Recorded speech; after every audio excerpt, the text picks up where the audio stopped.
कहाँ क्या ब्लर दिखने लगती है चीजें। साल भर बर्बाद हो जाएगा उस 2 घंटे में अगर हम अच्छे से नहीं दें। केवल एक ड्रीम नहीं था, एक रिस्पॉन्सिबिलिटी है। ये जो जर्नी है मेरे लिए नहीं, सबके लिए कठिन है। असफलता एक चुनौती है, स्वीकार करें। कहाँ कमी रह गई देखें और सुधार करें। आपने कुछ टॉपर्स की जुबान से पीएससी के फुल फॉर्म को जब सुना होगा तो उसमें सी वर्ड का मतलब कंटिन्यूटी सुना होगा। कंटिन्यूटी, एक ही चीज़ को लगातार करते रहना। शायद वो आपको पसंद भी ना हो, फिर भी करते रहना। शायद आपको पसंद हो पर आप जो चाह रहे हैं वह ना हो, फिर भी करते रहना। करते रहना इस हद तक कि उस कंटिन्यूटी को भी शर्म आ जाए और वो एक रिज़ल्ट दे। ऐसे ही एक रिज़ल्ट की मिसाल है आज हमारे बीच में, जिनका नाम है श्वेता कश्यप। Rank 12 CGPSC 2023। अभी आप असिस्टेंट डायरेक्टर ट्राइबल के पद पर पदस्थ हैं और आज इस मंच को सुशोभित कर रही हैं। नमस्कार, वेलकम टू मेंटर ज्ञान। और हमारे बीच में है आज श्वेता कश्यप मैम। मैम स्वागत है आपका। Thank you sir. सबसे पहले तो यहाँ इस मंच पे बुलाने के लिए और जो भी एस्पिरेंट मेरे को सुनेंगे उन सबको पहले धन्यवाद। और आगे जो भी मेंस दे रहे होंगे उनको सबसे पहले शुभकामनाएं, ताकि वो अच्छे से अपना मेंस दे और जो भी डिफ़िकल्टीज रहेंगी उनको सॉर्ट आउट करते हुए आगे बढ़ें। तो पुनः एक बार फिर से धन्यवाद आप लोग का। पहले ही 5 मिनट में मेंस का गाइडेंस हो गया। जी सर। अभी जो ये फेज़ चल रहा होगा, जो स्टूडेंट्स अभी फेस कर रहे होंगे ड्यूरिंग मेंस, जी सर। ये टाइम क्या होता है जब आप, अगर आज की डेट देखेंगे तो 10-11 मई के आसपास का डेट है और ठीक 1 से 1.5 महीने बचे हुए हैं। जी। इस समय पे क्या माइंडसेट रखना होता है किसी भी एस्पिरेंट को जो वो मेंस दे रहा है? देखिए अभी जो मई है जी। उसमें अगर देखें तो मई और जून को मिला के अभी लगभग हमारे पास 40 से 45 दिन हैं। राइट। और ये वो क्रूशियल टाइम होता है जिसमें हम जो भी चीज़ें 2-3 महीने में पढ़े हैं या साल भर जो पढ़े हैं उसको अच्छे से अच्छे तरीके से हम रिवीजन करें, क्योंकि Right. ज़्यादा मायने रखेगा आपका रिवीजन। अब हम जो भी 3 महीने में पढ़े हैं वो एक ऐसा दौर था जिसमें हम धीरे-धीरे चल रहे थे। अब ये है कि 45 दिन 40 दिन में आपको एक तो सबसे पहले प्रेशर नहीं लेना है बिल्कुल, और काम एकदम शांत तरीके से रह के जो भी चीज़ें आप पढ़े हैं उसको रिवीजन करें अच्छे से। और नए चीज़ें हो सके तो कम ऐड करें, क्योंकि एक टाइम के बाद पेपर छट जाता है और उतने नई चीज़ों को एकदम से नहीं पूछ सकते। हो सकता है एक आध क्वेश्चन आ भी जाए, लेकिन जो चीज़ें आपका कर चुके हो रिवीजन, तो उसको रिवीजन करना ज़्यादा ज़रूरी है। तो रिवीजन पे ज़्यादा फोकस करिए, अपने आप को शांत रखें, क्योंकि इस टाइम पे प्रेशर बनेगा और जैसे नज़दीक आते जाएगा पेपर ऐसा लगेगा कि मैं भूल रही हूँ। तो मोस्ट इम्पॉर्टेंट है रिवीजन एंड अपने आप को एकदम शांत, और जो गर्मी का माहौल है उसके अकॉर्डिंग अपने आप को ढाल के रखिए और प्रेशर बिल्कुल ना ले। बस बिल्कुल। आपको इस इंटरव्यू में काफ़ी मज़ा आने वाला है, क्योंकि मैं अभी जिन टॉपर का इंटरव्यू ले रहा हूँ मैंने इनकी जर्नी देखी है और मुझे अभी भी याद है ऐसा ही कोई टाइम था पिछले साल जब ये मेंस की तैयारी कर रही थी और मेरी इनसे बात हुई थी, तो इन्होंने एक शब्द कहा था कि अगर जो पढ़ी हूँ वो याद ही नहीं आएगा जी। तो क्या मतलब रहेगा मैं लिखने की प्रैक्टिस करते रहूँ या कुछ करते रहूँ, जी, आखिर जी। याद आएगा फिर एग्जाम में जाकर के लिख जी, पाऊंगी। जी। आपने ऐसा ही कुछ कहा था, इसी रिवीजन की आप बात कर रही है, राइट? जी, जी सर। ठीक है। अच्छा, हम शुरू से शुरुआत करते हैं। जी। जो अभी कोई एस्पिरेंट होगा जिसका एक ड्रीम होगा या फिर जिसका इस बार प्रीलिम्स नहीं निकला होगा, उस स्टूडेंट को इस समय से प्रीलिम्स तक का क्या अप्रोच रखना चाहिए? क्या उसको अभी से प्रीलिम्स की तैयारी करनी चाहिए, एमसीक्यू बनाना चाहिए, या ये जो फेस है इस टाइम जी। में जब प्रीलिम्स आने को होगा तब तक उनको क्या करना चाहिए अभी? देखिए अभी टाइम है हमारे पास 5 से 6 महीने हैं, क्योंकि हम लोग अक्टूबर से प्रीलिम्स की तैयारी ऐसे प्रीलिम्स के बेसिस पे राइट। जैसा रहता है वैसा चालू कर देते हैं। हाँ। तो हमारा जो प्रीलिम्स है वो मैटर करता है कि हमें नॉलेज क्या है, क्योंकि प्रीलिम्स में जो आजकल क्वेश्चंस आ रहे हैं वो आपके मेंस के अकॉर्डिंग है। तो मेरा ये मानना है कि अभी जो हमारे पास 4 से 5 महीने हैं तो उसमें आप लोग को मतलब जो भी है उनको मेंस की तैयारी करें जो सिलेबस है, क्योंकि आपके पास एक बार अगर मेंस प्रिपेयर्ड है पूरा सिलेबस तो होगा क्या कि ऑलरेडी आपका प्रीलिम्स के जो भी टॉपिक्स हैं जैसे सीजीजीएस हो गया, हिस्ट्री हो गया, कॉन्स्टिट्यूशन हो गया, तो वो ऑलरेडी आपके तैयार हो रहे हैं। और अचानक से आपका प्रीलिम्स निकला अगले साल, तो ये ना हो आपके पास कि मेरा मेंस की तैयारी नहीं है और उसके कारण पेपर अटक जाए। तो मैं यही बोलूँगी कि जो मेंस है उसको अभी 3 से 4 महीने पढ़े, हो सके तो थोड़ा सा प्री ओरिएंटेड रखे चीज़ों को, लेकिन ज़्यादा फोकस पूरे सिलेबस पे हो, क्योंकि पूरा जब सिलेबस पढ़ लोगे आप तो आपके जो कॉन्फिडेंस है वो ऑलरेडी बढ़ेगा, और प्री भी ऐसा लगेगा कि मेरा सब्जेक्ट छूटा ही नहीं है, तो उस टाइम पे आपको हड़बड़ाहट नहीं होगी प्री के लिए। और प्री एक ऐसा दौर है जो क्लियर किए बिना आप मेंस नहीं दे सकते या कोई पोस्ट नहीं दे सकते। राइट। मतलब ये है कि अगर कोई स्टूडेंट अभी इस समय पे मेंस की तैयारी जी करता है, जो कि उसको करना चाहिए, जी जी तो उसके प्रीलिम्स में सिलेक्शन होने के चांसेस चांसेस ज़्यादा होते हैं। जी ये ऐसा भी होता है ना, जैसे जो मेंस से रिलेटेड क्वेश्चन आते हैं प्रीलिम्स में, शायद उनके डिलीट होने के चांसेस कम होते हाँ हैं। हाँ अगर वो किसी से बन गया मतलब सॉलिड 2 नंबर है, हाँ इसीलिए अभी मेंस की तैयारी करनी मेंस चाहिए। जो सिलेबस है। जो हल्का सा प्रीलिम्स का टच करना चाहिए या फिर हल्का सा प्रीलिम्स ओरिएंटेड भी तैयारी करनी चाहिए, वो क्या होता है? जैसे कोई स्टूडेंट मेंस की तैयारी कर रहा है, इसमें प्रीलिम्स टच क्या होता है? जैसे देखिए कि मान लो मेरे क्वेश्चंस, मैंने सीजीजीएस ज्योग्राफी पढ़ रहा है जी। और मैं पढ़ रही हूँ कि पूरा सिलेबस सीजी ज्योग्राफी है, और उसमें मान लो मेरा मिट्टी आया है, तो मिट्टी को पढ़ने के लिए आपको कहीं ना कहीं फैक्ट वहाँ पे ऐड करने होंगे। जैसे मैं कोई क्वेश्चन लिख रही हूँ लाल पीली मिट्टी के बारे में, तो लाल पीली मिट्टी का एक समरी मेरे को पढ़ना ही पड़ेगा, और वही क्वेश्चन आपके प्री में आएंगे। तो एक तो चीजें आपको हाईलाइट होगी कि आप अभी क्या है थोड़ा सा लिख के भी देखेंगे, क्योंकि आपके पास टाइम अच्छा खासा है और आप कंटिन्यू अगर पढ़ रहे हैं, मान लो प्री नहीं भी हुआ है, तो फिर से आपके पास एक 4-6 महीने का ड्यूरेशन है, उसमें आप क्या है कि एक बार तो अच्छे से पढ़ ही डालेंगे ऐसे, तो आप टच करेंगे, एटलीस्ट हाईलाइट करेंगे अपनी चीजों को, तो वो फैक्ट आपको ऑलरेडी याद हो रहा है, तो आपको काम आएगा प्रीलिम्स में वो चीजें वैसा। ये जो जर्नी होती है, एक प्रिपरेशन करना स्टार्ट किया किनी श्वेता ने, और आज वो एडिटी हैं जी। ये जर्नी छोटी थी, लंबी थी, आसान थी, कठिन थी, कैसी थी?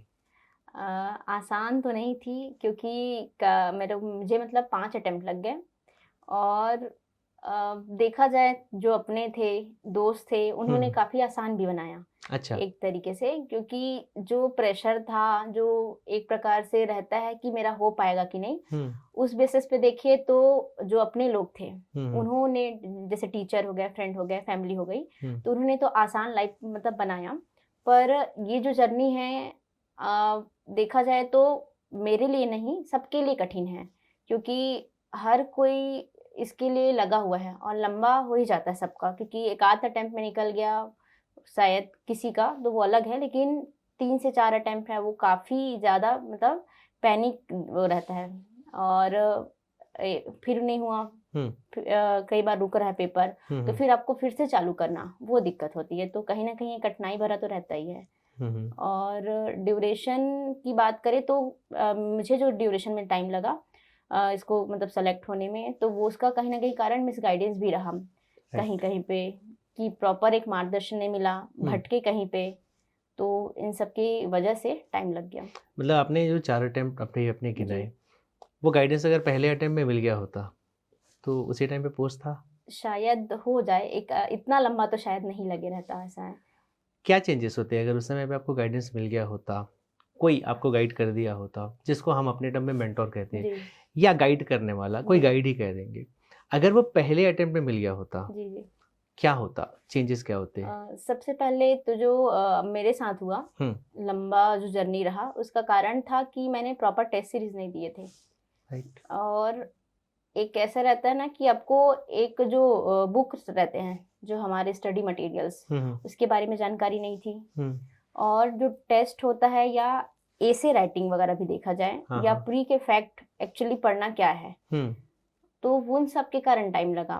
तो इस बेसिस पे देखा जाए तो एक तो स्टडी मटेरियल है, सिलेबस जो पढ़ना चाहिए था मेंस का वो नहीं पढ़ पाए, तो शायद कोई अगर बता देता उस टाइम पे कि आपको प्री, हम लोग ऐसा था ना, जैसे मैं अपने टाइम पे करी थी, मैं प्री का ही पढ़ रही थी, मेंस देखा ही नहीं था, जिसके कारण मेरा पहला टाइम वही दर्शन के क्वेश्चन छूटे थे, तो 5 क्वेश्चन अगर शायद मैं सिलेबस भी पढ़ लिए रहती अच्छे से तो वो क्लियर हो जाए रहता। 2019 प्री की बात हो रही है। 2019 उस समय दर्शन के 5 क्वेश्चन आए थे और फैक्चुअल थे, डायरेक्ट सिलेबस से। राइट। कोई मेंस का पढ़ा होता, दर्शन पढ़ के गया होता, बिल्कुल 10 नंबर थे, सिलेबस एटलीस्ट पूरा पढ़ लिए रहता एक बार ना, तो वो शायद मेरा उसी नंबर से क्लियर हो जाए रहता पेपर जी। तो वो रहा कि मैं मतलब सिलेबस नहीं पढ़ पाई, प्रॉपर जो बुक रहना चाहिए स्टडी मटेरियल्स ऐड जो करना था जैसे ऑथेंटिक बुक्स हो गए तो वो नहीं हो पाया। फिर आंसर राइटिंग या टेस्ट सीरीज जो होता है वो नहीं कर पाई कि हाँ पढ़ रहे हैं अपना ज्ञान कि हाँ हमको सब आता है वाला, तो वो करके उसमें टाइम लग गया। फिर वो कोविड भी आ गया बीच में, तो वो एक गैप रहा, छूट गया पूरा पढ़ाई। तो ये 3-4 जो चीज़ें थी ना वो काफ़ी मतलब इस जर्नी को लंबा करने में इफेक्ट किया। राइट। ये जो प्रिपरेशन की तैयारी होती है इसमें कोचिंग ज़रूरी है या सेल्फ, जो अगर कोई स्टूडेंट प्रिपरेशन करना चाहते हैं जिनके लिए संभव नहीं है कोचिंग करना जी, तो वो करके पेपर निकाल सकते हैं? देखिए कोचिंग मैं क्योंकि करी हूँ तो मैं ये बोलूँगी कि करना चाहिए। हाँ। और जैसे जिनके पास अभाव है या तो आर्थिक रूप से है या मान लो दूर है, तो आजकल तो सोशल मीडिया है, ऑनलाइन क्लासेस है, और कम पैसे में भी परचेस करके किया जा सकता है। राइट। परचेस भी ना करे तो इतने सारे स्टडी मटेरियल्स हैं, इतने गाइड करने वाले लोग हो गए हैं कि आप फ़ोन से भी पढ़ सकते हैं सही मार्गदर्शन लेके। किसी जो बन गए हैं अधिकारी या आपके कोई भी मेंटर्स हो गए, टीचर्स हो गए, एटलीस्ट पर्सनली ऐसे बात करके उनसे ऐसे गाइड लेके भी सेल्फ स्टडी किया जा सकता है। Right. और अगर कोचिंग की बात करें तो हाँ सहयोगी तो होता है, क्योंकि अब जब हम कॉलेज वगैरह के बाद जाते हैं ना वहाँ पे, तो ये रहता है कि हमें ऐसा लगता है कि हमें सब आता है और सब चीज़ जान लेंगे, ऐसा माइंडसेट रहता है हमारा। Right. पर अगर कोई टीचर प्रॉपर बता रहा है किसी सब्जेक्ट के बारे में तो हमें ये डायरेक्शन मिलता है कि हमें इतना पढ़ना है, ऐसा पढ़ना है और इन चीज़ों को फॉलो करना है, तो वो सहयोगी रहता है।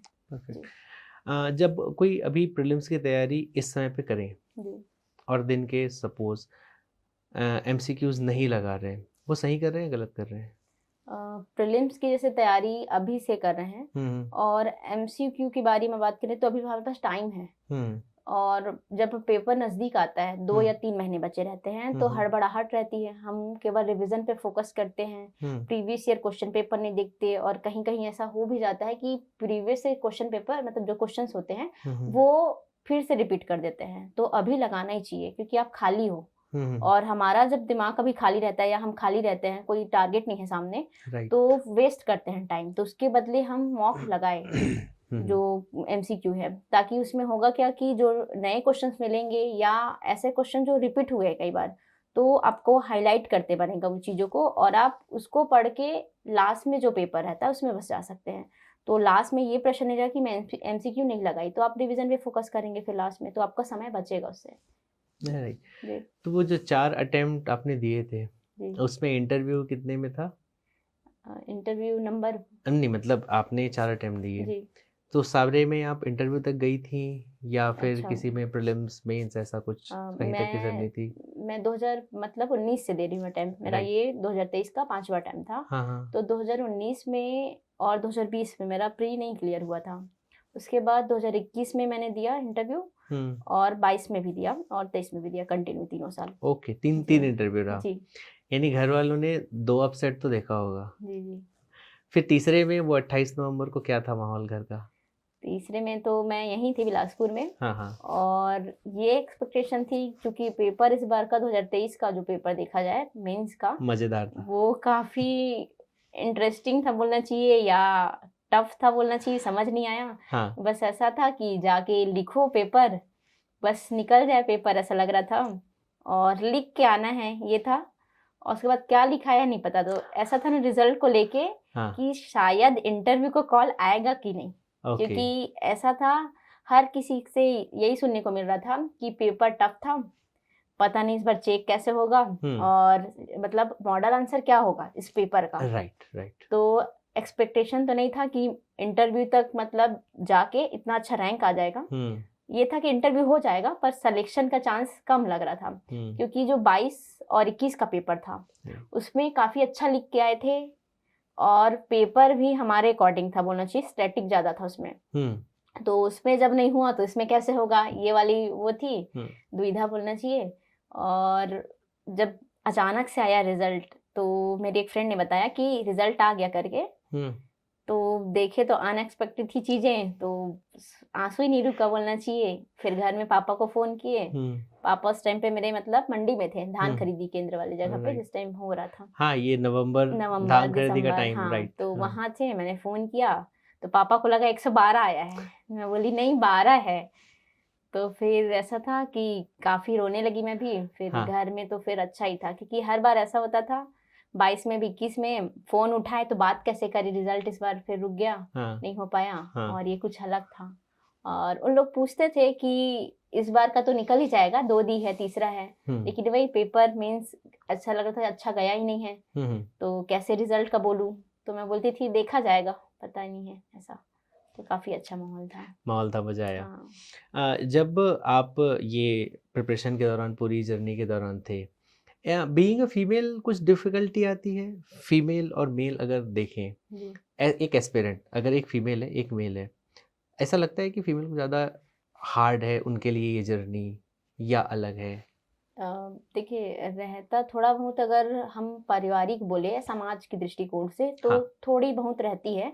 पर वो मैटर करता है कि आपकी फैमिली आपके प्रति क्या सोच रही है। जी। समाज है तो जैसे हमारी मतलब वो बना हुआ है माइंडसेट, उस हिसाब से तो ऐसा रहता है कि गांव से जनरली सभी रहते हैं। तो रहता है कि लड़की बड़ी हो गई है, 24-25 साल हो गया, शादी कर दो। लेकिन अगर आपकी फैमिली सपोर्ट कर रही है तो उसमें आपको फिर टेंशन नहीं है समाज का।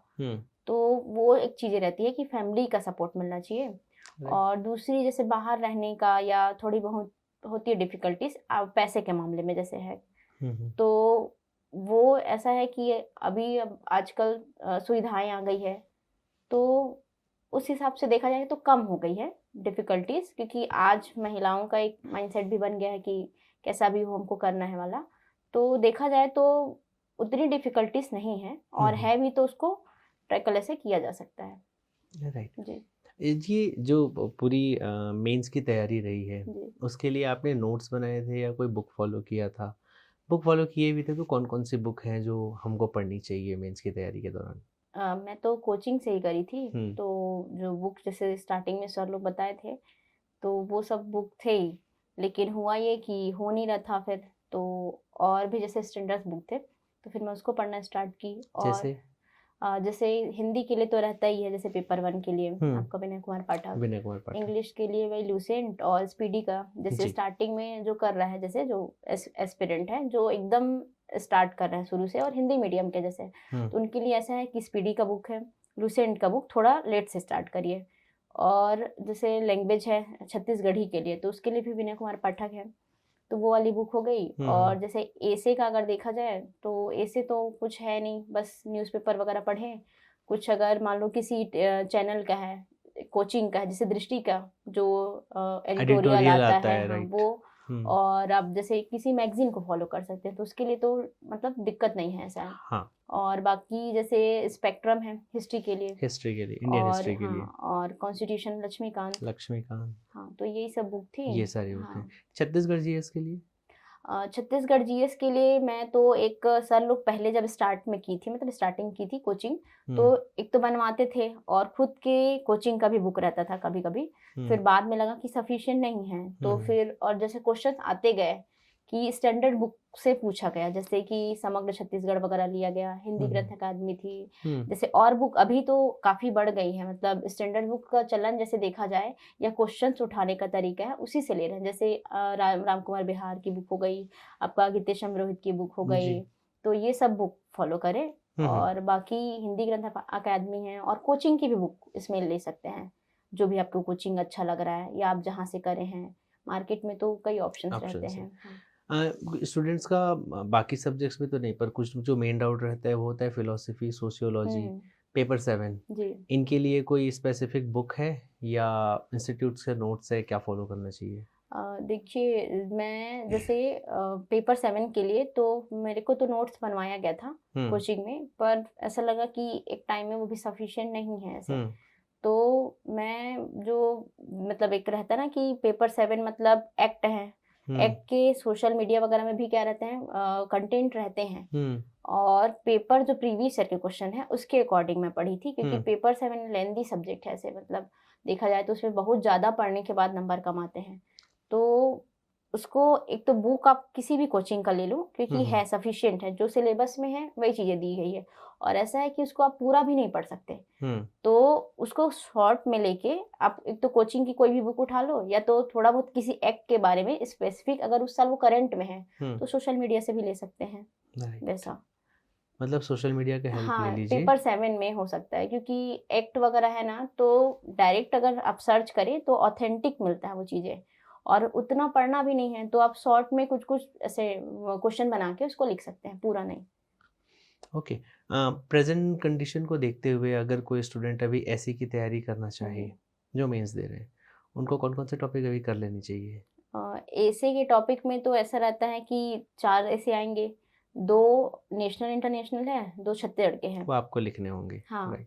तो अगर देखा जाए कि नेशनल इंटरनेशनल में तो अभी तो आया हुआ क्वेश्चंस है, जैसे जलवायु परिवर्तन आ चुका है, और अभी अगर कुछ चीजें चल रही हाईलाइटेड, एकदम स्पेसिफिक तो नहीं बता सकती मैं भी, फिर भी 2 टॉपिक जो ये करके चले ही जाएं मेंस वाले, एकदम कोई तड़कता भड़कता 2 टॉपिक ये होगा ही। अभी अब देखो सीमा विवाद वगैरह हो सकता है अगर आए तो। ओके, दक्षिण एशिया में विवाद या भारत की सीमा विवाद। हाँ, और एक क्वेश्चन ऐसे रहते हैं कि क्लाइमेट वगैरह पे या साइबर सिक्योरिटी को लेके भी नेशनल इंटरनेशनल पूछा जा सकता है, क्योंकि ऐसा जैसा अभी परिदृश्य चल रहा है उस हिसाब से। हाँ। और अपना अगर देखा जाए कि यूसीसी काफी हाईलाइटेड टॉपिक था, जो आया नहीं है अभी, पिछले बार भी वाले में नहीं आया है। राइट। हम लोग काफी तैयार करके गए थे कि आ जाएगा शायद, वो कई साल से हाईलाइट हुआ है।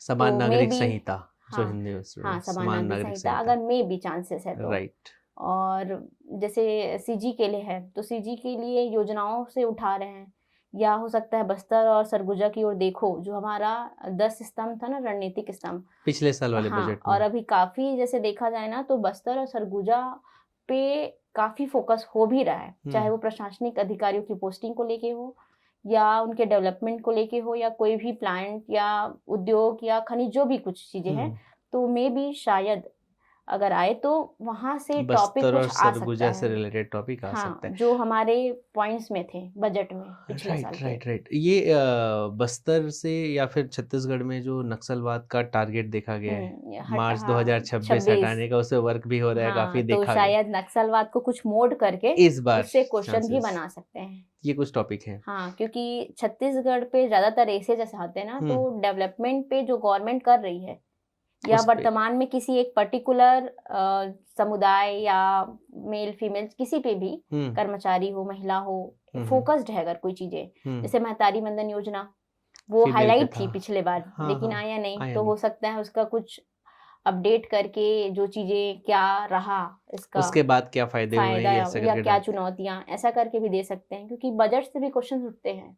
बिल्कुल, काफी ऐसा है। मतलब श्वेता मैम का कहना है 4 ऐसे कर लो जी, एक सीमा विवाद पे कर लो, भारत का, एक साइबर सिक्योरिटी पे कर लो, एक बजट का कर लो, और एक बस्तर यूसीसी वगैरह कर लो, एक बस्तर पे कर लो या सरगुजा पे कर लो, और एक नक्सलवाद को मोड़ करके आ सकता है। और ऐसे तो होता है कि लोग कोई भी दे सकते हैं, जब आप पूरा पेपर पढ़ते हैं ना, तो ऐसे के टॉपिक वैसे आ ही जाते हैं, आपको लिखना आ ही जाएगा वहां पे। और कुछ क्वेश्चन जो हमेशा के लिए हाईलाइट रहते हैं, चाहे वो पर्यावरण को लेके हो, सोशल मीडिया को लेके हो, या आसपास हमारा जो अन्य देशों के साथ संबंध कैसा है, इस पे रहता ही है। और एक छत्तीसगढ़ वाला वही डेवलपमेंट पे रहता है, किसी एक पर्टिकुलर समुदाय वगैरह पे लेके, तो वो चीजें। आपने अभी जब हम बात कर रहे थे तो 2-3 बार सोशल मीडिया के बारे में कहा जी, ये हेल्प किया है या फिर डिस्ट्रैक्शन है? देखिए, वो तो दोनों चीजें होती है, आप जिस मतलब उससे ले रहे हैं उसको, जैसे हेल्प भी बोलना चाहिए, क्योंकि आजकल ऐसा है कि बिना सोशल मीडिया के आप पढ़ नहीं पाओगे। हाँ। अगर कुछ करंट देखना है या कोई न्यूज़ है तो डायरेक्ट हम गूगल खोलते हैं, फिर उसे देखे तो हमको एक समरी मिल जाता है, एआई के माध्यम से भी जो मिल रहा है, चैट जीपीटी वगैरह, तो वो हेल्प करेगा। और डिस्ट्रैक्शन की बात की है तो वही है, इंस्टाग्राम वगैरह। अगर उसको आपको देखना है कि लिमिटेड हर चीज कर सकते हैं आप, पर देखना ही है कि अभी क्या इम्पोर्टेंट है आपके लिए।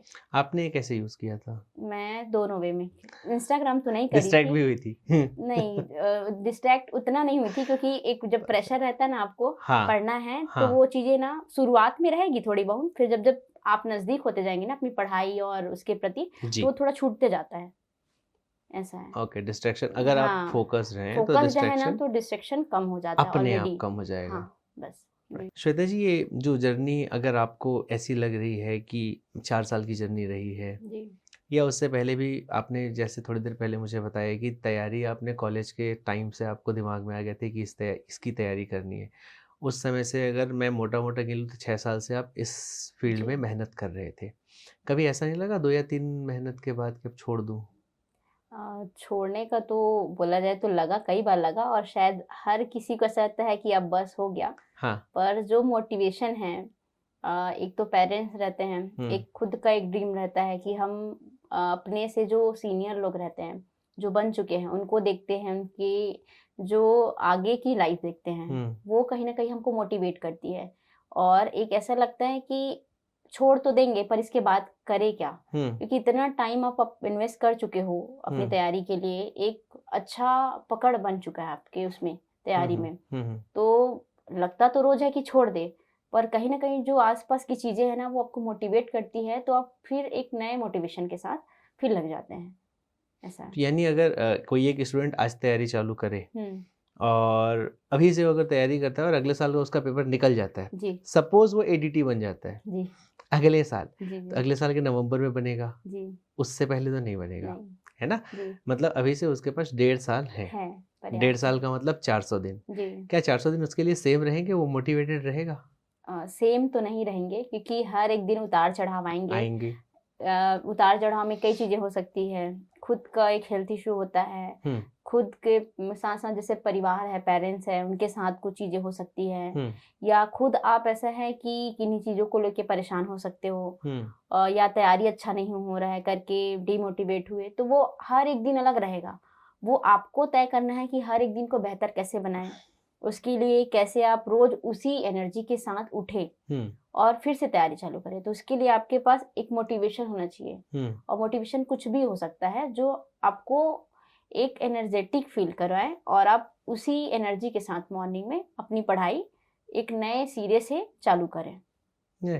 मतलब जैसे किसी दिन आप फंसे जी और कोई आपको फ़ोन करके ये बोल दे आज ये करना है, जी चल कर लेते हैं, मज़ा आएगा?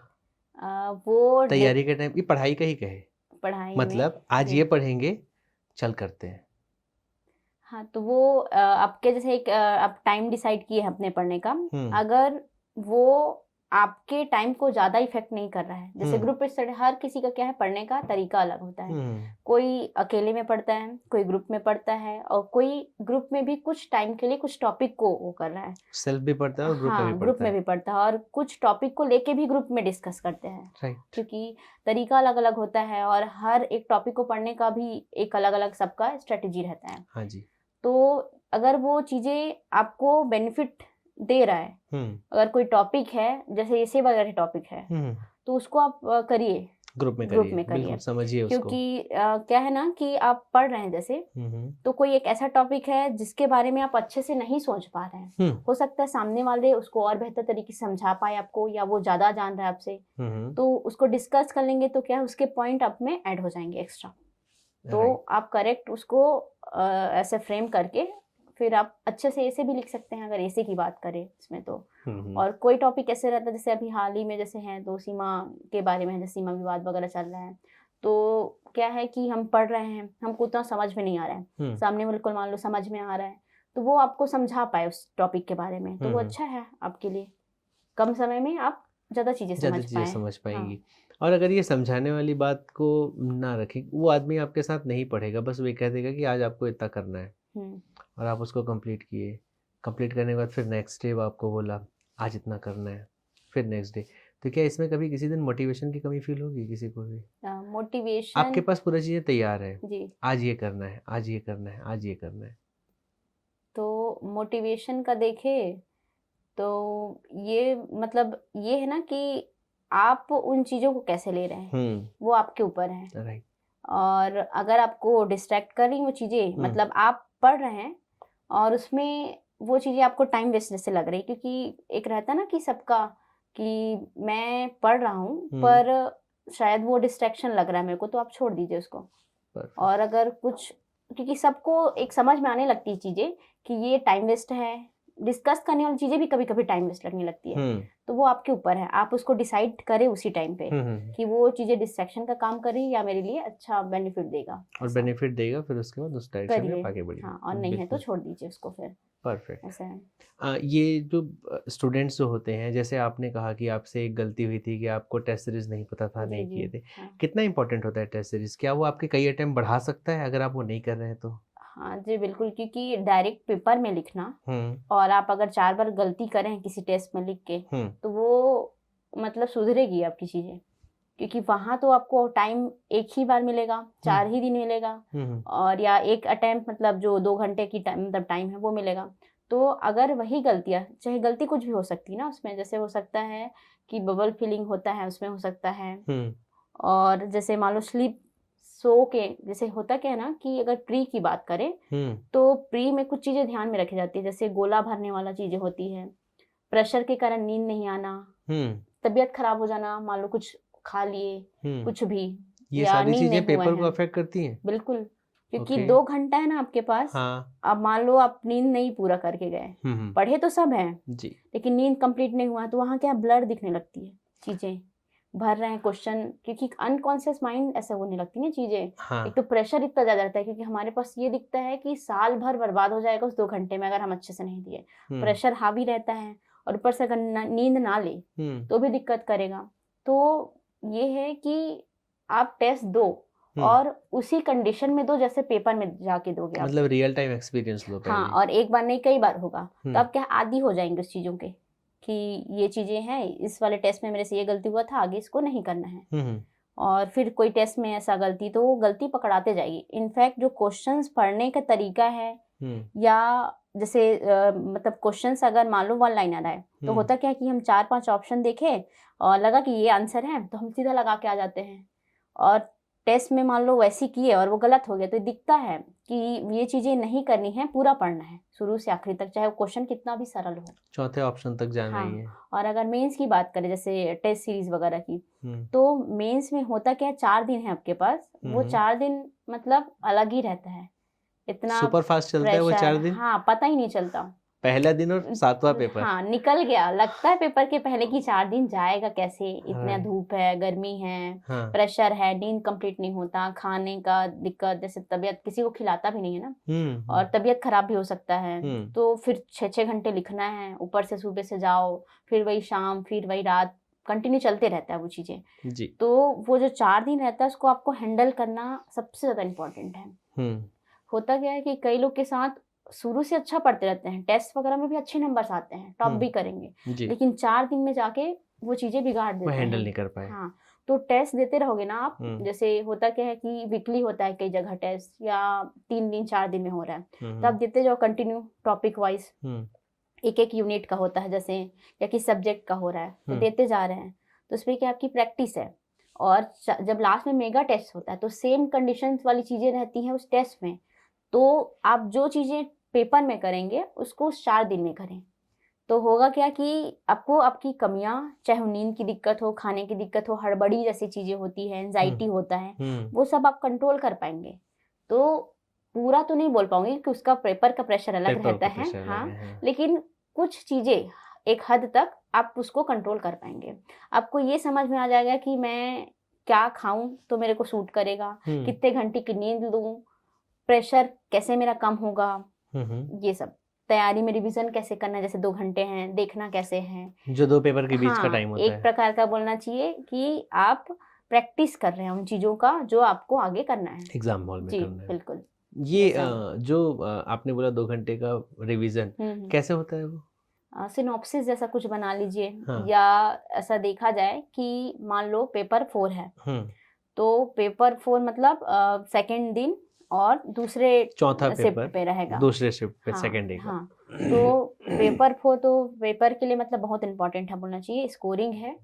तो होता ये है कि हम जब तैयारी कर रहे हैं तो पेपर 4 का सिलेबस बड़ा है, तो पूरे सब्जेक्ट को तो आप 2 घंटे में नहीं पढ़ सकते, लेकिन मान लो ऐसा कोई टॉपिक है जिसको आप बार बार भूल रहे हैं, या ऐसा लग रहा है कि इसको कितना भी पढ़ लूं वो मैं भूल ही जाता हूँ 4-6 लाइन उसका, और वो क्वेश्चंस ऐसे हैं जो हो सकता है रिपीट हो, तो उसको आप जब पहले तैयारी करते रहेंगे तो बनाए रहेंगे सिनॉप्सिस ऐसा, उसके कुछ कुछ की पॉइंट्स, तो उस सब्जेक्ट का बना लिए ऐसा।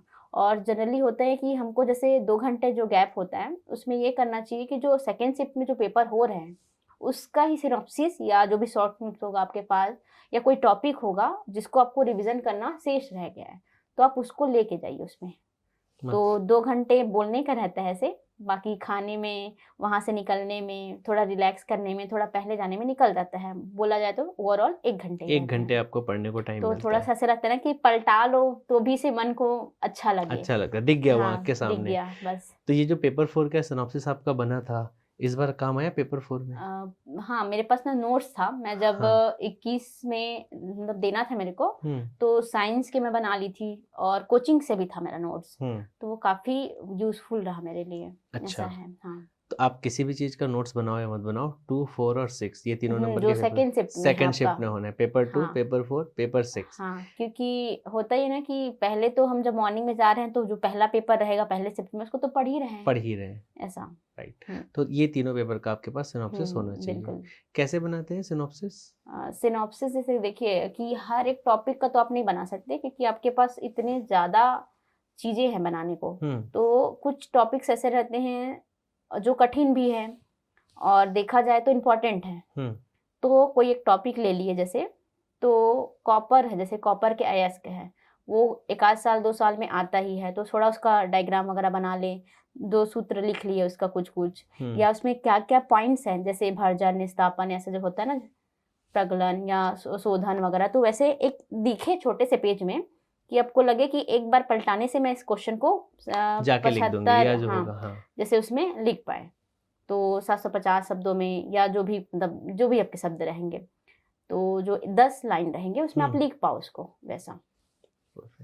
एक आंसर अपन डिस्कस कर लेते हैं जी। अंतर लिख के देखते हैं जी। ठीक है। अंतर में ये है कि श्वेता कश्यप बिफोर एडीटी और श्वेता कश्यप एज एडीटी, तो लाइफ में क्या क्या चेंजेस आए? नंबर 1, हाँ, पहले तो हम लोग जैसे अभी एस्पिरेंट रहते हैं, राइट।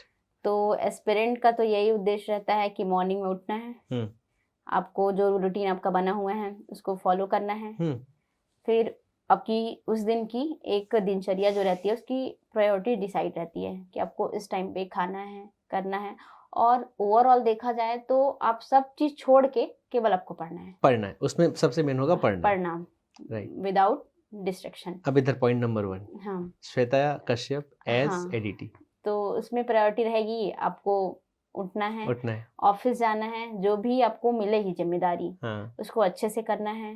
आपके जो भी सीनियर्स हैं उनको कुछ रिस्पॉन्ड करना है, कुछ मीटिंग है या आपको एक्स्ट्रा काम भी दे सकते हैं, उसको अपना 100% दे के वहाँ पे आपको करना पड़ेगा और बेस्ट तरीके से करना है। और आप काम कर रहे हैं तो आपका पूरा ध्यान आपके काम पे रहे। होना चाहिए। पढ़ना आसान है, पढ़ना काम करना कठिन है। अब नहीं, ऐसे बैलेंस किया जाए जैसे, तो दोनों का एक अपना अपना वो है, बोलना चाहिए इम्पोर्टेंस वहाँ पे, राइट। या पढ़ना भी कठिन मतलब है भी और नहीं भी, वो आपके ऊपर है कि आप उसको कैसा ले रहे हैं। पॉइंट नंबर 2, लाइफ के चेंजेस बताइए। ये तो दिनचर्या का चेंजेस हुआ। इधर मजा आता है बनने काम के बाद करने में, क्योंकि वो एक रहता है आपका ड्रीम है, और जिन चीजों के लिए आप इतने साल तक मेहनत कर रहे थे, दिन रात एक किए बोलना चाहिए, और इसके बाद वो आपको मिल रहा है, तो उसका जो बोलना चाहिए एक्सपीरियंस रहना चाहिए, उत्साह रहना चाहिए अपने लिए, अपने परिवार के लिए, वो अलग ही रहता है, तो मजा भी आता है काम करने में। फर्स्ट सैलरी एज ऑफिसर कैसा रहता है? सैलरी तो अभी हम लोग को मिला नहीं है अभी रुका हुआ है सैलरी, अभी इकट्ठा आएगा। हाँ, तो वो कुछ प्रोसेस चल रहा है अभी, मजेदार होगा वो। पर अभी एक्सपीरियंस नहीं है सैलरी का, बचा हुआ है अभी। ओके। जब आप एक जिम्मेदारी आपको मिलती है, ये सिविल सर्विस है, राइट? तो इसमें जब आपको ये काइंड ऑफ जॉब नहीं है, ये जिम्मेदारी है। आप इतना सारा पेपर निकाल इसलिए रहे हैं क्योंकि आप एक जिम्मेदारी निभाएंगे। तो क्या वो जिम्मेदारी वहाँ पे फील होता है कि आप कोई लाइफ बदलने वाले हैं, या फिर आपका डिसीजन से एक पूरा समाज चेंज हो सकता है, ऐसा कुछ फील होता है? और वो किस वे में होता है? देखिए, अब हमारा डिपार्टमेंट है, ट्राइबल डिपार्टमेंट है जी, और यहाँ पे अगर देखा जाए छत्तीसगढ़ में तो 30% ट्राइबल है, परसेंट बेसिस पे है, और जो कि काफ़ी पिछड़े हुए हैं अभी भी। और उनके लिए गवर्नमेंट हर प्रकार से प्रयास कर रही है कि वो आगे बढ़े जी। सभी तरीके से, जो भी योजनाएं हैं या उनके सामाजिक, शैक्षणिक, आर्थिक विकास सब चीज़ के लगा हुआ है। तो हमारी ये रिस्पॉन्सिबिलिटी वहाँ पे बढ़ जाती है कि हम जो कर रहे हैं वो उनके हित में हो और हमसे कुछ गलती ना हो उनके संचालन में, जो भी योजनाएं हैं, कार्यक्रम हैं। तो एक बहुत बड़ी जिम्मेदारी रहती है, क्योंकि सही आदमी तक आपका पहुंचे। एक डिसीजन हो सकता है अगर गलती से कुछ गलत हो जाए वहाँ पे, तो फिर वो इफेक्ट करेगा काफ़ी ज़्यादा। तो बहुत बड़ी रिस्पॉन्सिबिलिटी है कि हम जो चीज़ें कर रहे हैं उनके हित में हो सीधा, और जिनको जो हितग्राही हैं उनको वो चीज़ें मिले। तो एक मतलब ऑफिसर्स होने के नाते ऐसा रहता है कि प्रेशर भी रहता है कि आप किस वे में अपना डिसीजन वहाँ पे दे पा रहे हैं और वो डिसीजन कितना सही है। राइट। और अगर इसी चीज़ को एज ए स्टूडेंट फील करें कि जब आप स्टूडेंट होकर के तैयारी कर रहे हैं, तो ये दिमाग में आता है कि जॉब के बाद वो रिस्पॉन्सिबिलिटी रहेगी, या कुछ रहता है कि बस ये ड्रीम है, ये कर लेना है, ऐसा कुछ रहता है? एक स्टूडेंट को कैसे लेना चाहिए अपने इस ड्रीम को, क्योंकि अब आपने उस ड्रीम को अचीव भी कर लिया है, आप उस नेक्स्ट जगह पे आ भी गई हैं, तो एज ए स्टूडेंट आप सिर्फ शायद मेरे जितना एक्सपीरियंस रहा है स्टूडेंट्स के दिमाग में कि मुझे पीएससी देना है, मुझे ऑफिसर बनना है, ये रहता है। तो एक एस्पिरेंट को ये दिमाग में रखना चाहिए कि ये एक जॉब नहीं होगा, ये एक जिम्मेदारी होगी, और कैसे देखना चाहिए? स्टार्टिंग में अगर देखें कि जब हम तैयारी कर रहे थे तो हमारा ये था कि एक जॉब मिल जाए, फाइनेंशियल सिक्योरिटी। हाँ, फाइनेंशियल रहता है, स्थायित्व की एक अच्छा जॉब मिले जी। समाज में रिस्पेक्ट बना रहे, और इसके लिए पीएससी के जो पोस्ट है वो बेहतर है। तो शुरू में जब एस्पिरेंट रहते हैं तो दिमाग बस यही रहता है कि ये सब चीज़ें प्रायोरिटी है, लेकिन बनने के बाद मतलब एक समझ में आता है कि ये केवल एक ड्रीम नहीं था, एक रिस्पॉन्सिबिलिटी है जो कि पूरा एक समाज को प्रभावित करेगा। एक जो व्यक्ति है वो उन लोगों के लिए कार्य कर रहा है जो एकदम अंतिम पंक्ति में है। तो पहले एस्पिरेंट के रूप में वो ड्रीम था, अब वो एक जिम्मेदारी है। तो ये चीज़ें हैं कि शुरू में कैसा रहता है कि हमें केवल करना है, फिर बाद में समझ में आता है कि वो ड्रीम से कई ज़्यादा रिस्पॉन्सिबिलिटी है। तो क्या एक एस्पिरेंट को ये जिम्मेदारी समझनी चाहिए तैयारी के समय पे कि मैं इसके लिए जा रहा हूँ?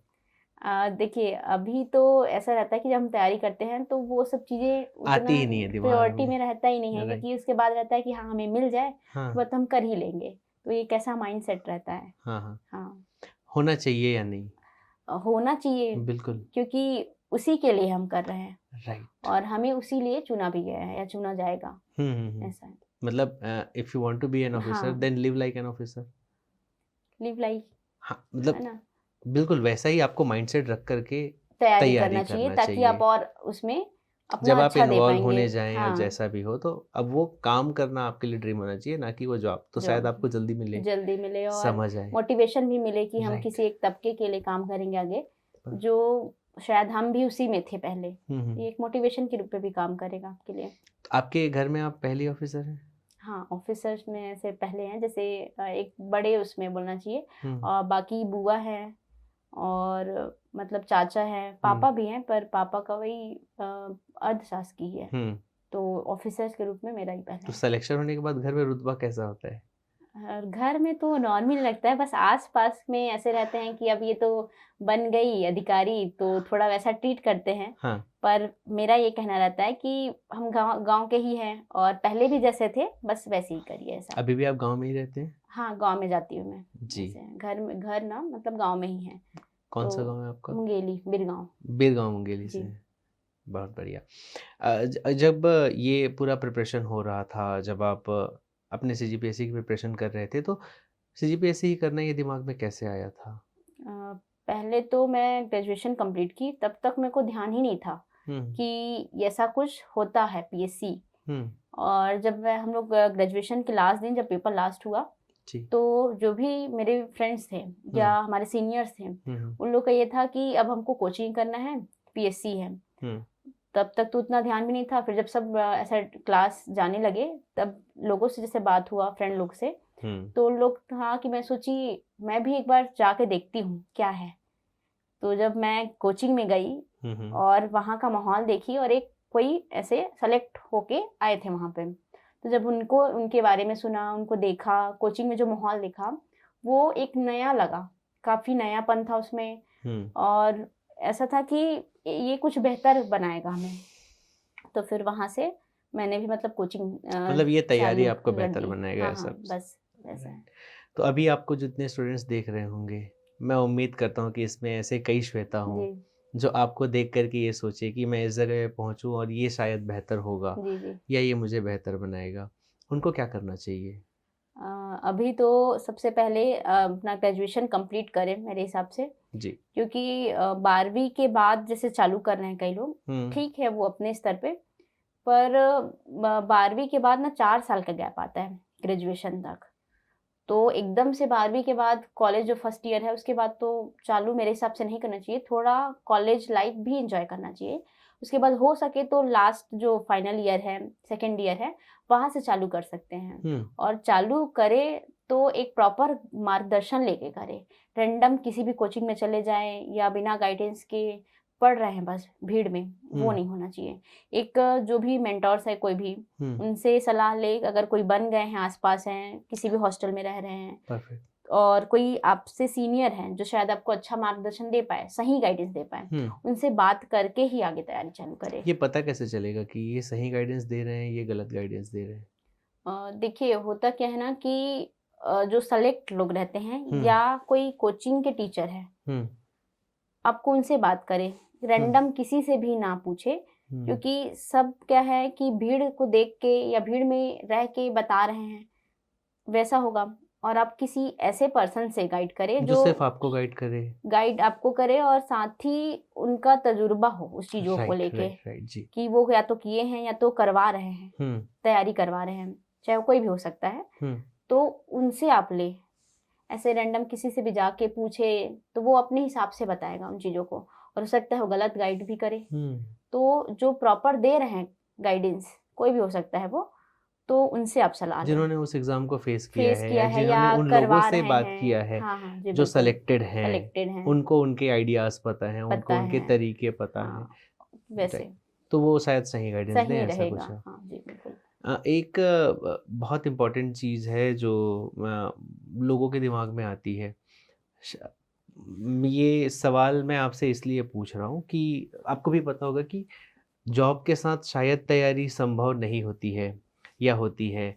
अभी जैसा सिनेरियो चल रहा है कि मैक्सिमम लोग कहीं पे जॉब ज्वाइन कर लिए हैं और फिर तैयारी कर रहे हैं। क्या आपके कांटेक्ट में ऐसे लोग हैं जिन्होंने जॉब के साथ तैयारी की है और अच्छा पद प्राप्त किया है? जी हमारे जैसे उसमें मैं अभी देखी हूँ, पहले भी देखी हूँ, और तैयारी के दौरान और अभी सिलेक्शन के बाद भी। जैसे हमारे यहाँ सीनियर हैं सर, यशवंत सर, वो तैयारी कर ही रहे हैं, सास होते पहले उसके बाद तैयारी चालू करे हैं और कर भी रहे हैं, एडीटी का पोस्ट लिया और आगे भी कर रहे हैं। बिल्कुल। तो वो एक मतलब बैलेंस करके उन चीज़ों को कर रहे हैं। तो अगर आप बैलेंस कर पा रहे हैं तो जॉब के साथ भी तैयारी किया जा सकता है। जॉब के साथ तैयारी किया जा सकता है। और being a female, job, female, तैयारी, ये सारी चीज़ें, फैमिली, किन्हीं की शादी हो चुकी है, इसके बाद फैमिली को भी संभालना है, तब भी संभव है, पॉसिबल है? हमारे पास तो अभी ही सेलेक्टेड में मतलब मैडम हैं जी, रैंक 2 मृण्मयी मैडम, उनका एग्जांपल बिल्कुल ले सकते हैं। तो वो बेहतर वो था कि अपने ड्रीम अगर बनना है उनको, तो वो हर चीज़ों को बैलेंस करते हुए आगे बढ़े और सेकंड रैंक ली है। मतलब एक बैलेंस किया जा सकता है, वो बैलेंस आपको सीखना पड़ेगा और बैलेंस करना भी पड़ेगा उन चीज़ों को, तो मतलब ले सकते हैं सिलेक्शन। क्योंकि अगर आप 1-2 मेंस दे दिए हैं, एक आध सिलेक्शन भी ले ली है, तो वो इजी है आपके लिए, बस उसको रिवीजन पे लाना है, अपडेट होना है, आप आराम से कर सकते हैं। जो चीज़ें आपने पहले पढ़ी है उसको आप अपडेट करते जाइए, जो अभी करंट सिनारियो पे जो चल रहा है उसके हिसाब से। बाकी आपको तो आइडिया है ही, एक तो लिखने का भी है, पेपर पूछा कैसे जा रहा है, 4-5 साल अगर आप कर रहे हैं लगातार, लंबा गैप भी हो गया मान लीजिए, लेकिन आपको एक ट्रेंड पता है, राइट, किन चीज़ों का क्या है, तो ट्रेंड पता है, लिखना आता है आपको, टाइम मैनेजमेंट कर पा रहे हैं, प्लस आपको स्पीड भी पता है आपके पढ़ने का, और केवल आपको चाहिए तो चाहिए रिवीजन और अपडेट होना है कि करंट में करंट चीज़ें क्या हैं, ऐसे क्या है, या कुछ ऐसे चीज़ें हैं क्या जो पूछा जा रहा है, अप्लाइड में हो गया, जैसे अप्लाइड के जो सब्जेक्ट है, तो केवल करंट और अपडेट ऐसा है। ठीक। मैम, अगर स्टूडेंट्स को एक चीज़ जो नहीं पता होती है, जैसे आपने भी अपनी जर्नी में कुछ बताया था मुझे, वो था PYQ, पीवाईक्यू यानी प्रीवियस ईयर क्वेश्चंस, चाहे वो मेंस में हो या प्रीलिम्स में भी हो, जी जी। कितना रोल होता है उनका? जो PYQ है हाँ वो हाँ। डिसाइड करता है कि क्वेश्चन किस ट्रेंड पे आ रहा है। हम्म। जैसे अगर देखा जाए कि अगर हमको उससे ये समझ में आता है कि टॉपिक कौन सा इम्पोर्टेंट है, क्योंकि इतना बड़ा सिलेबस है, आपको ये थोड़ा बहुत जानना ही पड़ेगा कि ट्रेंड क्या है, किस टॉपिक से क्वेश्चन हर बार उठा जा रहा है। तो PYQ रहता है कि एक तो प्रैक्टिस के लिए कि आप उस क्वेश्चन को लेके सातों पेपर के क्वेश्चन अगर मेंस के अकॉर्डिंग बताएं तो सातों पेपर का लेके अगर आप बनाना चालू करें हर एक साल का, तो आपके पास एक बंच तैयार होता है क्वेश्चंस का। और अगर आप उतने क्वेश्चन को भी बना पा रहे हैं पर्टिकुलर उस टॉपिक से, तो वो टॉपिक आपका कंप्लीट होते जा रहा है। मतलब पीवाईक्यू की मदद से सिलेबस कंप्लीट किया जा सकता है। सिलेबस लगभग, क्योंकि हर एक टॉपिक से क्वेश्चन आते हैं, और अगर ऐसा करते करते आप 5 से 10 साल का ले ले, और मोस्टली अगर 5 साल का भी ले ले, पिछले 5 साल का, तो आपको इतने सारे क्वेश्चन मिल जाएंगे, उसमें डाइवर्सिटी इतनी ज्यादा है कि आपका लगभग हर टॉपिक कंप्लीट हो रहा है। क्योंकि जो पेपर तब ले रहा है वो भी हर एक टॉपिक को टच करता ही है। तो PYQ एक तो पहला आपका आंसर राइटिंग प्रैक्टिस होगा, उससे प्रीवियस ईयर का जो ट्रेंड चला आ रहा है या आगे कौन सा क्वेश्चन इंपॉर्टेंट हो सकता है वो पूछा जाएगा। और ऊपर से आपको एक समझ में आएगा कि इन चीज़ों पे 2-2 नंबर के क्वेश्चंस ऐसे भी आते हैं, या उसी को 15 नंबर में भी पूछा जा सकता है सेम। पिछले साल मान लो गुप्त काल है, उसका समुद्रगुप्त के बारे में 2 ही नंबर में आ गए, उसकी अचीवमेंट बताइए करके, और वही क्वेश्चन मान लो आपको अगले साल या 1-2 साल के गैप में 8 से 8 नंबर में या 10 नंबर में 15 नंबर में दे दिए क्वेश्चंस, ज्यादा शब्द में दे दिया गया। तो आप उस टॉपिक के बारे में अगर तैयार किए हैं तो 2 लाइन से ज्यादा आप तैयार करेंगे, क्योंकि आपको मतलब एक पूरा विशेषताएं उनकी अचीवमेंट, उनको क्या क्या मिला है, उन्होंने कितने युद्ध जीते हैं, तो आपका एक मतलब पूरा नोट्स तैयार हो गया उनसे रिलेटेड। तो वो 2 नंबर में भी आप लिख सकते हैं उस क्वेश्चन को, और 15 नंबर में आए तब भी लिख सकते हैं। तो पुराने साल के जो क्वेश्चन पेपर है इन सब चीज़ों में हेल्प करेगा आपका। और प्री का भी देखिए तो प्री में भी क्या होता है, कई क्वेश्चन रिपीट करता है। और तो जैसे एक गंगा दशहरा वाला क्वेश्चन था वो रिपीट किया था, तो मान लो अगर कोई बनाया होगा तो 2 नंबर्स का डन आगे वाले पेपर पे। तो वो रिपीट कर देता है कभी कभी, और एक टेंडेंसी भी रहती है कि कभी कभी क्वेश्चन रिपीट होने की, तो आपको बेनिफिट मिलेगा उससे, या एटलीस्ट टॉपिक रिपीट होने की। टॉपिक जी। और कम समझ में भी आ रहा है कि इस टॉपिक को पढ़ना ही है, छोड़ना नहीं है किसी भी कीमत में। ये सब चीजें स्टूडेंट्स को एक सबसे बड़ी दिक्कत होती है करंट अफेयर को लेकर के। ऑफ कोर्स प्रीलिम्स में इसका बहुत बड़ा एक पोर्शन होता है, एक सब्जेक्ट ही है, पर ये डिफाइन नहीं है कि इसका सिलेबस कितना बड़ा होगा करंट अफेयर का। तो उसकी तैयारी कैसे करनी चाहिए? करंट अफेयर के लिए तो देखिए न्यूज़ है। स्टार्टिंग में जब हम चालू करते हैं हमारे पास टाइम है अच्छा खासा, तो आप न्यूज़ डेली पढ़ें।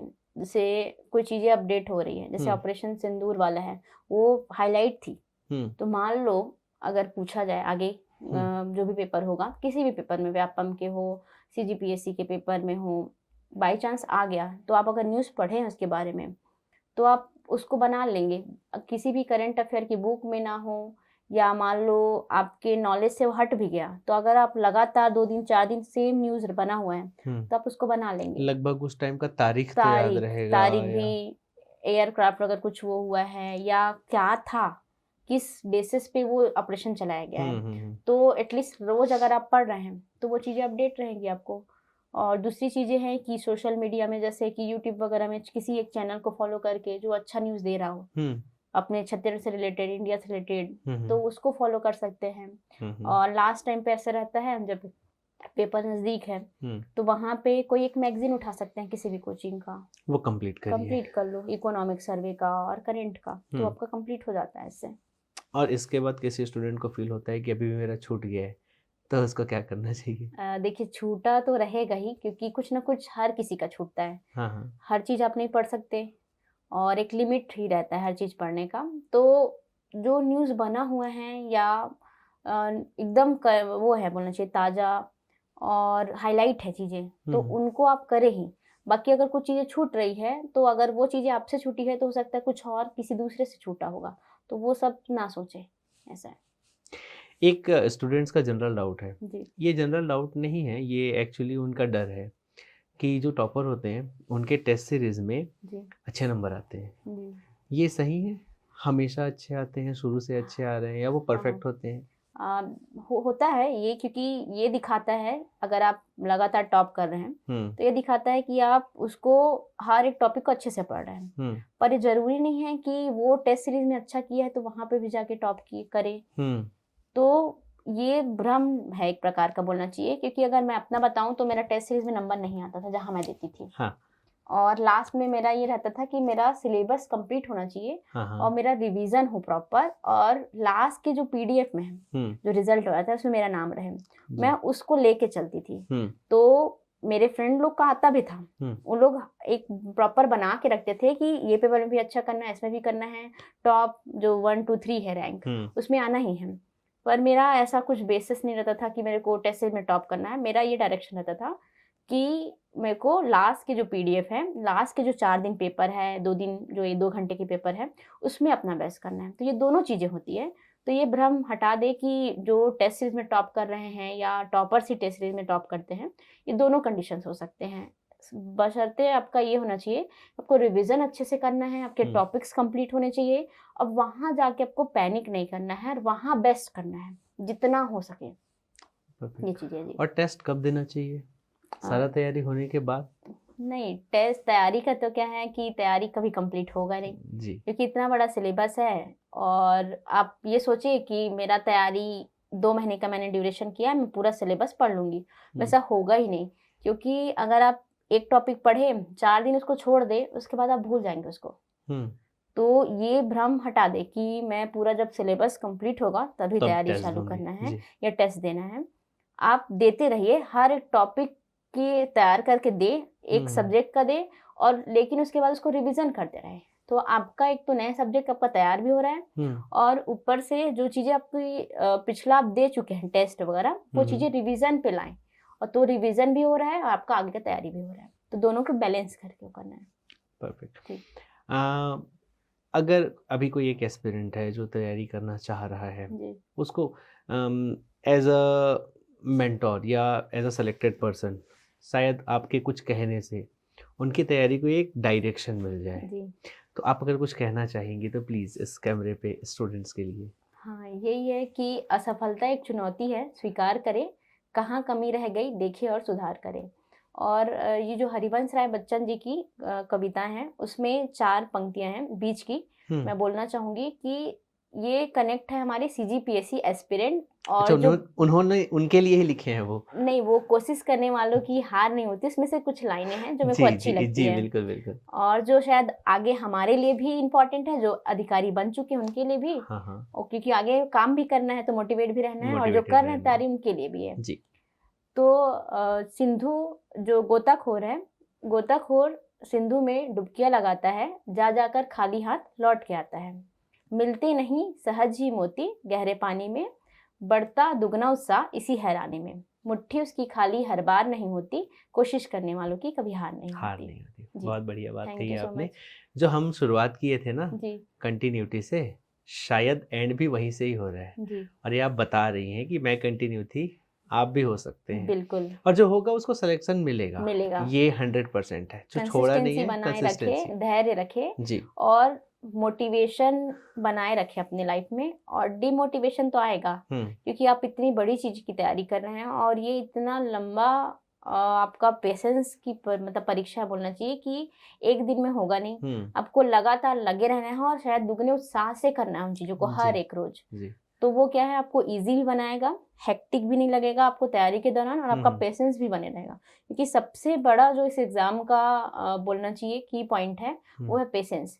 कि आपको हर बार हर एक दिन ऐसा लगे कि अब छोड़ दूं, और अगर सिलेक्शन नहीं हो रहा, इंटरव्यू तक आप गए, उसमें रैंक कुछ आ गया और उसके बाद नहीं हुआ, तो वो और सबसे बड़ा बोलना चाहिए चुनौती है कि आप उसको भूल के या उसको साइड में करके आप पुनः कैसे उठे, और उसी जज्बे के साथ, उसी धैर्य के साथ आगे कंटिन्यू करते रहिए। ये वो वीडियो गेम है ना जिसको आपको एक चांस मिलता है, फिर आप वापस से शुरू करेंगे। बिल्कुल। अभी मरे तो वहीं से चालू होंगे, ऐसा नहीं है। कहीं पे तो वापस शुरू से चालू करना है, क्योंकि आपको आगे अधिकारी बनना है। बिल्कुल बिल्कुल, ये मोटिवेशन होना चाहिए आपको बनना है। बिल्कुल।